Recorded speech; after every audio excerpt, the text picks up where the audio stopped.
Hola, buenas tardes, bienvenidos a Salud Mental. Soy Gregorio Camacho, muy feliz de estar con ustedes en este 2 de marzo del 2022. Muy contentos, gracias a cada uno de los que se va a dar cita para este programa, gracias a quienes nos ven en Facebook y a quienes nos van a escuchar en Spotify.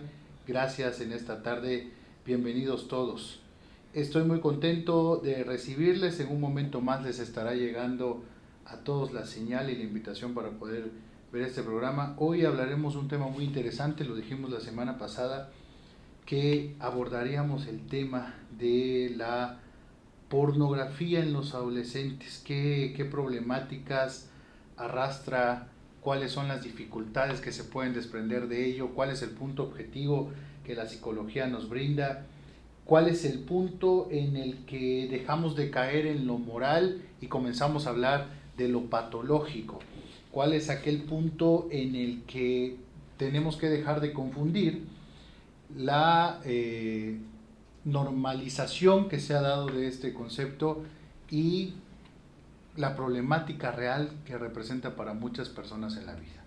El día de hoy, como se lo dije hace un momento, vamos a hablar sobre adolescentes y pornografía. Quisimos titularle. ¿Sabe cuántas personas anónimamente, o sea, hay un aproximado del consumo que existe de esto?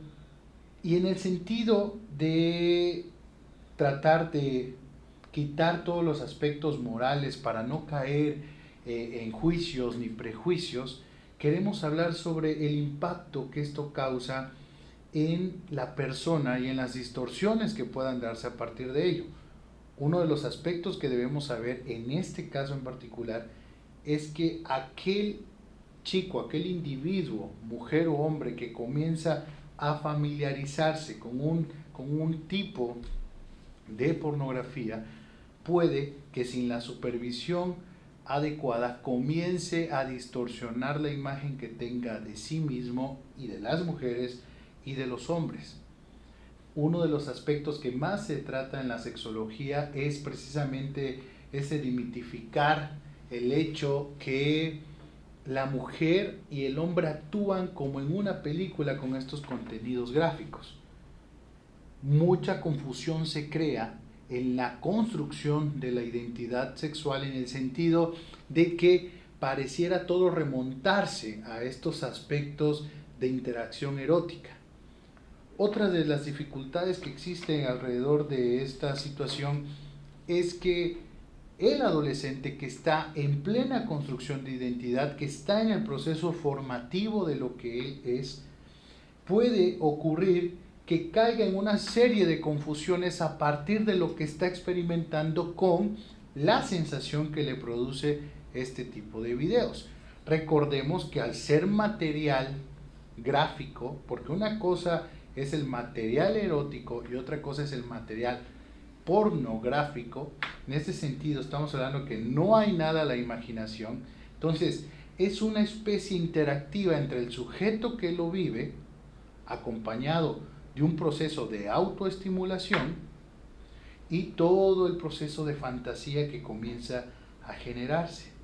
Algunos papás se alertan demasiado cuando, como decimos burdamente, cachan a su hijo o a su hija viendo pornografía.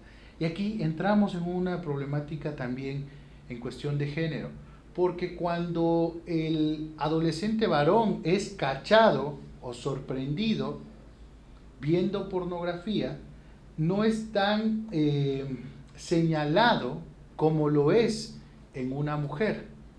Desafortunadamente, hasta en estas condiciones seguimos causando este tipo de distorsiones, cuando a ambos por igual debería existir la misma orientación. Sin embargo, esta problemática tiene estas vicisitudes que debemos señalarlas. Cuando un padre encuentra a su hijo adquiriendo material de este tipo, muchas veces se escandaliza, y en lugar de ayudar al hijo y de asesorarlo y de entender que a veces se trata más de una condición de curiosidad, el padre puede poner de manifiesto a todos en la familia y termina exhibiendo a ese hijo o a esa hija. y terminan existiendo obviamente procesos asociados a esta situación que después vienen acompañados de mucha culpabilidad. Uno de los aspectos más importantes en esto es saber cómo conducir cuando yo encuentro a mi hijo con material de este tipo, le reviso el teléfono o descubro que en su computadora tiene material de esta índole. ¿Qué debemos platicar con nuestros hijos? Lo principal es que entender que eso se trata de un material producido, que se trata de personas que viven de esa situación o se trata de personas que disfrutan de grabarse y demás, pero que es en la mayoría de los casos bajo el consentimiento. Al mismo tiempo que le enseño a mi hijo esta cuestión deliberada, también debo enseñarle las consecuencias que hay en el sentido de la trata de personas, las consecuencias que hay de tomar a alguien por la fuerza, porque muchos de estos videos que son producidos te escenifican, ¿verdad?, a una cuestión de que simulan un proceso de violación o de abuso. Y estamos hablando entonces que si mi hijo no es asesorado y conducido por sus tutores, puede que él comience a normalizar ese tipo de comportamientos y conductas y al rato quiera forzar a alguien a tener relaciones. No solo en las características de cómo va a llevar a cabo el acto sexual, sino también en estas distorsiones que comienzan a crearse. Muchos dicen, no debemos satanizar la pornografía, que la vea el que quiera. Por supuesto, como todo lo que existe en el mundo. Es deliberado, pero existen ciertas edades y ciertos elementos a cuidar. ¿Qué buscamos finalmente en este tipo de material? Una descarga de dopamina al cerebro que inmediatamente después de llegar al clímax de la excitación se va por completo y la persona entra en un sentido de culpabilidad, como en muchos casos ocurre. Es necesario que una persona se inspire forzosamente en material de este tipo para tener un proceso orgásmico. Hay muchas respuestas diferentes a estas y son aquellas respuestas que nuestros hijos, nuestros hermanos, compañeros, adolescentes deben saber. Saludo mucho a Brian Iván Ortiz, muchas gracias por estar una semana más aquí, amigo, muchísimas gracias. A Jorge Morales, dice tema muy delicado y mucha confusión con los jóvenes, el tema debe tratarse a la brevedad. Totalmente de acuerdo, es una problemática a veces incluso hasta de closet. Las familias tienen temor de ir y hablar con un especialista de esto porque causa cierta vergüenza, porque causa cierto temor. Déjeme decirle que si en su casa se está dando esta situación, no es el primer chico al que le pasa esto.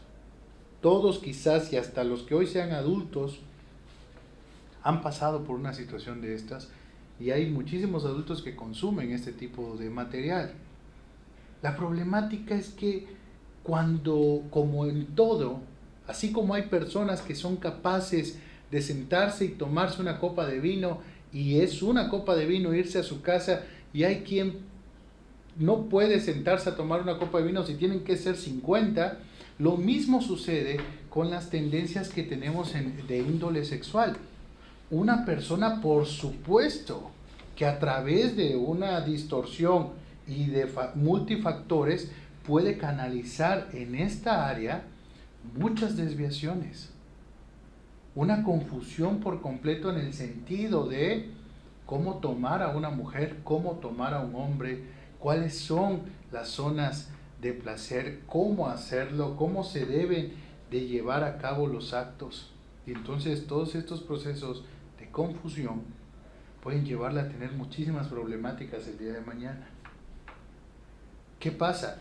Esta necesidad de llevar a cabo el acto sexual es estimulada por este tipo de materiales. Entonces nosotros debemos asesorar a nuestros hijos y a nuestras hijas.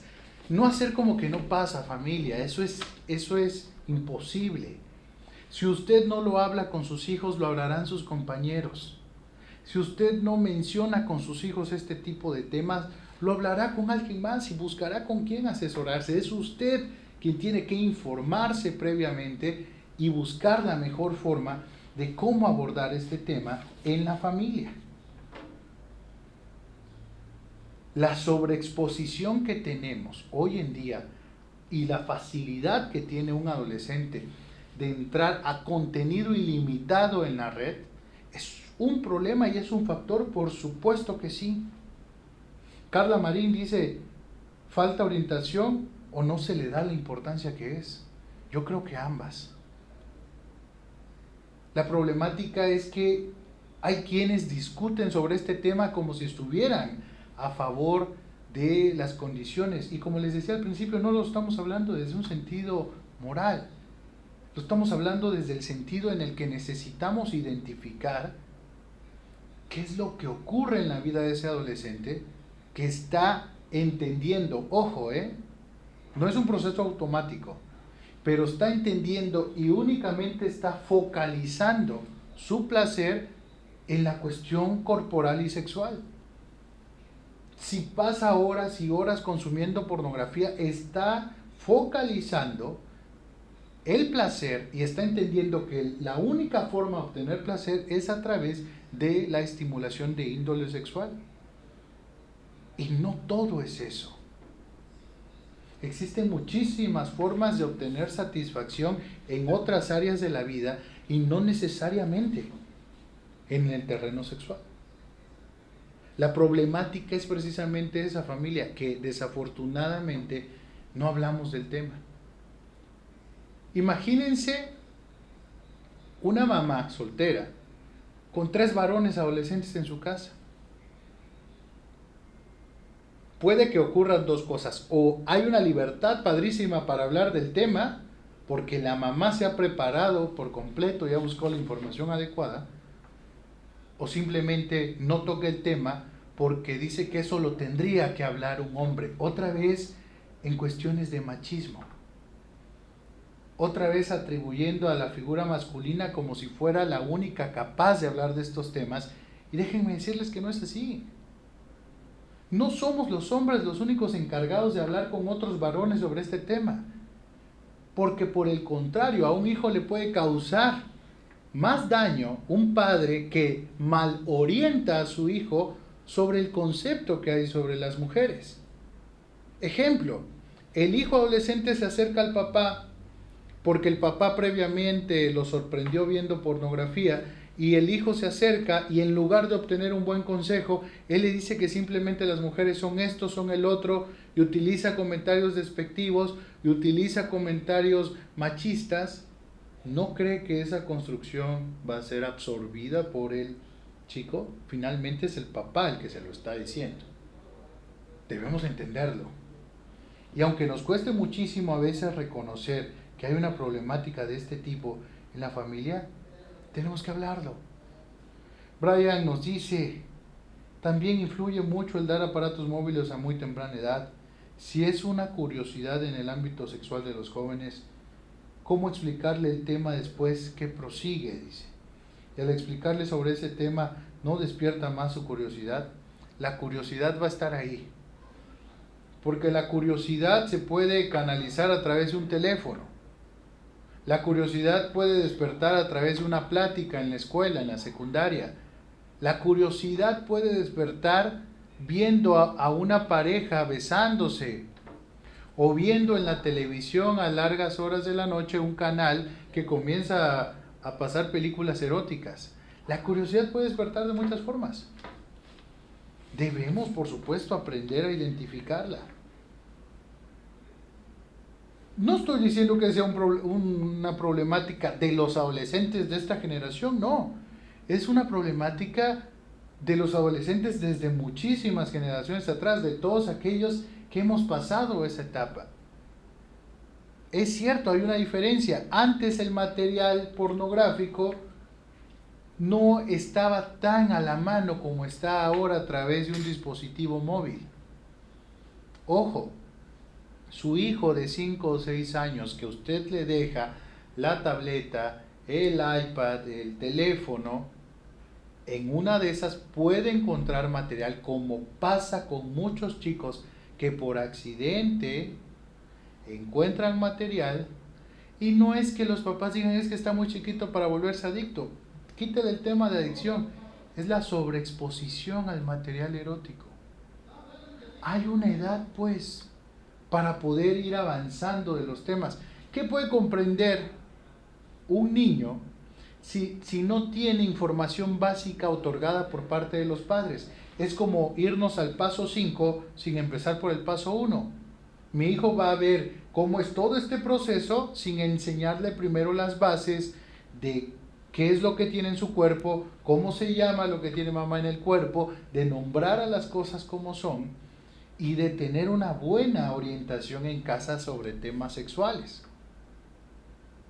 El conflicto es que cuando sucede esto y mi hijo no tiene la confianza de acercarse y decirme, papá, estoy pasando por esto, no puedo dejarlo, siento que me domina muchísimo más que lo que yo quiero hacer, o siento culpabilidad porque en la iglesia me dijeron que no se puede hacer y que es pecado y que me voy a ir al infierno y cosas de esas que solamente terminan entorpeciendo el crecimiento de un individuo. Debemos tener el tacto adecuado para poder brindar las orientaciones adecuadas a nuestros hijos. Debemos implementar estrategias para poder acercarnos. Nos dice Brian, ¿qué edad es la recomendable para hablar de estos temas, psicólogos? Es que este tema no es lo único que se debe tocar sobre sexualidad. Desde que mi hijo es pequeño tiene que entender cuál es su cuerpo y que nadie más que él o los papás en cuestiones de aseo cuando es pequeño pueden tener acceso a su cuerpo. Incluso hasta cuando uno va con el doctor debe explicarle, el doctor va a tocar tu cuerpecito, tu cuerpo y esta parte de aquí y esta parte de acá, porque te va a revisar para fines médicos. Los niños lo entienden. Pero si yo le enseño a mi hijo y nunca lo oriento, va a creer que cualquiera tiene acceso a su cuerpo y al rato alguien con toda la malicia del mundo puede abusar de mi hijo porque no tiene la orientación adecuada y nunca le enseñé a qué partes de su cuerpo no debe de acceder nadie más que él. Esa es la primera parte, son como las bases. Segundo, enseñar cómo se procrean los hijos, comentar cuál es la edad en la que una persona comienza a tener curiosidad de tipo sexual, que comienza a tener necesidad de tener relaciones sexuales y contacto corporal con otras personas. Todo eso tiene que ser un conjunto de muchas cosas que con el avance del tiempo se van hablando. La problemática es que con algunas ideas muy radicales terminamos por distorsionar lo que en realidad debe ser la educación familiar. Si usted tiene una pregunta o algún comentario puede hacerlo en este momento. Estamos hablando de la adolescencia y pornografía. ¿Por qué es tan importante saber abordar estos temas? Sencillamente, hay muchos adolescentes con una problemática en su vida que no saben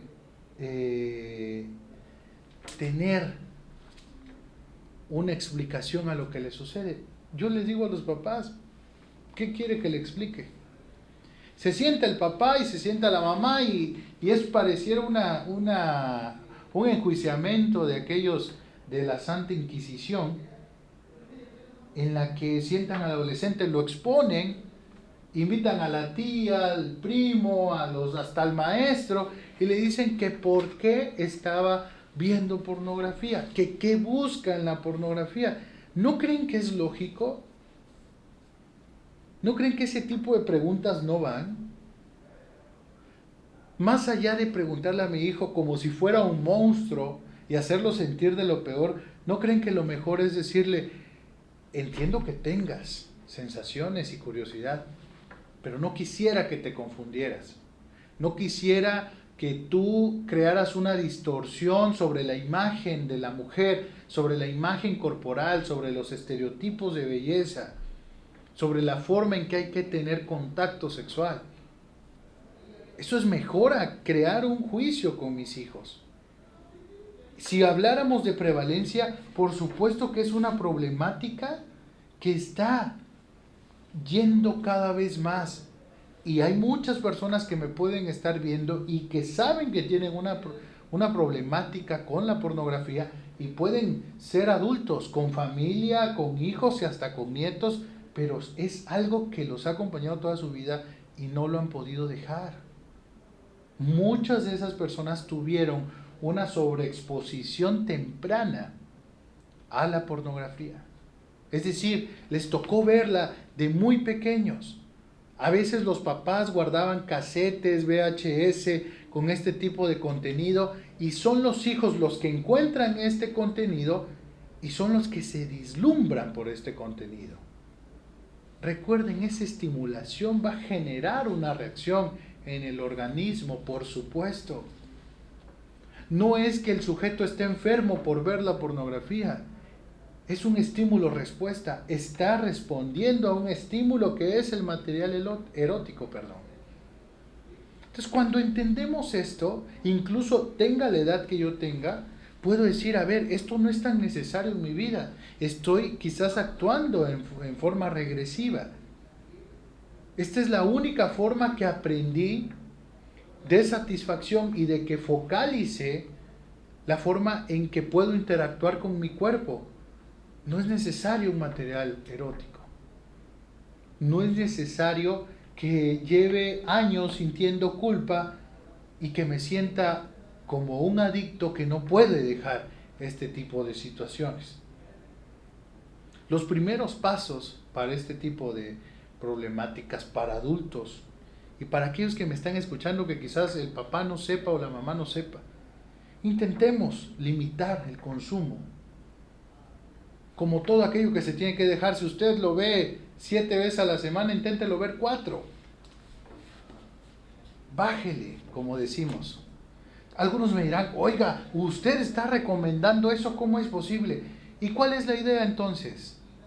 ¿Hacer que la persona de repente deje de verlo y que se cree una combustión en el sujeto que al rato ya no sea manifestada a través del material erótico, sino que ataque a alguien más porque no pudo contener sus bajos instintos? Lo pensemos de esta forma también. Busquemos la orientación adecuada para conocer las bases en las que yo estoy cimentado en este tipo de temas. Hay que averiguar qué situaciones favorecen a que tú te coloques en ese momento a ver pornografía. El aburrimiento, el no tener nada que hacer, el tiempo de ocio, la falta de ejercicio, la falta de ocupaciones, la falta de una pareja. Una cosa es que tú interactúes con tu cuerpo, no estamos diciendo nada de eso. No estamos hablando. Estamos hablando en esta tarde de cuando esto ya se convirtió en un problema y está invadiendo espacios de tu vida. Confiésale a tu pareja que tienes una situación así. Cuéntaselo. Antes de que quizás, aunque se escuche feo, te descubran y tú sientas como que te está descubriendo tu mamá o tu papá y ejerzan juicio sobre ti. O cuéntaselo a tu terapeuta, o cuéntaselo, como decía un comercial en aquellos años, a quien más confianza le tengas. Necesitamos adultos sanos que puedan orientar a los adolescentes, a los jóvenes. Y necesitamos adolescentes que sean bien orientados. No juzgue a sus hijos, no los haga sentir como lo peor, no los haga ver como enfermos, patológicos. Por el contrario, guíelos. Dígales que este tipo de sensaciones, sí, pues al final de cuentas, en un mundo tan tecnológico como el que estamos viviendo y tan avanzado en condiciones de acercamiento cibernético, este tipo de cuestiones son muy comunes, no voy a decir normales, muy comunes. Y como son tan comunes, tenemos que aprender a manejarlas. Yo no sé desde qué parte me esté escuchando usted, pero le quiero decir que tenemos la forma de acompañarlo, de estar con usted y su familia en este tipo de situaciones y en otras. Sabemos que hay problemáticas que podrán decir algunas personas que interesan más. No, la verdad es que todo lo que tenga que ver con salud mental nos interesa. Hemos hablado muchísimas veces de depresión, de ansiedad y de muchísimos temas más. Y vamos a seguir hablando en materia de prevención porque son los adolescentes los que necesitan esa asesoría. Es la población que más está siendo atacada y vulnerada por grupos que se dedican a atacar a este tipo de poblaciones. Así que vamos a hacer todo lo posible por continuar hablando de estos temas y de seguir adelante semana a semana con este tipo de temáticas. Si usted tiene algo que decirnos, algo que quiera que se exponga, algún tema de interés que le gustaría que desglosáramos, con todo gusto puede hablarlo. Yo saludo a todas las personas que están conectadas en esta tarde, muchas gracias. A los que nos van a ver en YouTube y en Facebook al terminar esta transmisión, y a toda la población que nos va a escuchar en modalidad de podcast, gracias, de verdad. Hace unos días hacíamos un recuento de las poblaciones a las que estamos llegando en Spotify a través de este programa y de Ultimatum MX, y muy feliz porque descubríamos que tenemos algunas latitudes que de verdad no pensábamos llegar. Les voy a mencionar y quiero mandarles un saludo a quien nos escucha en España, nos están escuchando en España, nos escuchan en Estados Unidos, también nos escuchan en Argentina, en Colombia, en Chile, en Perú, en Cuba y en Alemania. Muchísimas gracias. Quienes sean ustedes que diariamente se acercan a los podcasts en Spotify, muchísimas gracias porque estamos llegando a cada una de esas latitudes gracias a ustedes que se dan el tiempo de escuchar este material. Reciban un abrazo en la hora que lo estén viendo, y a todos los que están por primera vez viendo este tema, sepan que todos los miércoles en punto de las 5 de la tarde tenemos un tema nuevo aquí en Ultimatum y que vamos a seguir adelante. Ya entramos al mes del aniversario de salud mental. En 2 semanas vamos a celebrar nuestro segundo aniversario. Llevamos ya 2 años transmitiendo y en 2 semanas vamos a tirar la casa por la ventana y vamos a festejar el segundo aniversario de salud mental aquí en Ultimatum. Siempre lo decimos, iniciamos con la pandemia, se va a ir la pandemia y nosotros vamos a seguir adelante. Así que muchísimas gracias a todos, agradezco al equipo de producción por la oportunidad, a todos los directivos de Ultimatum, y nos estamos viendo la siguiente semana. Gracias a todos, les mando un abrazo de corazón, nos vemos, muchas gracias.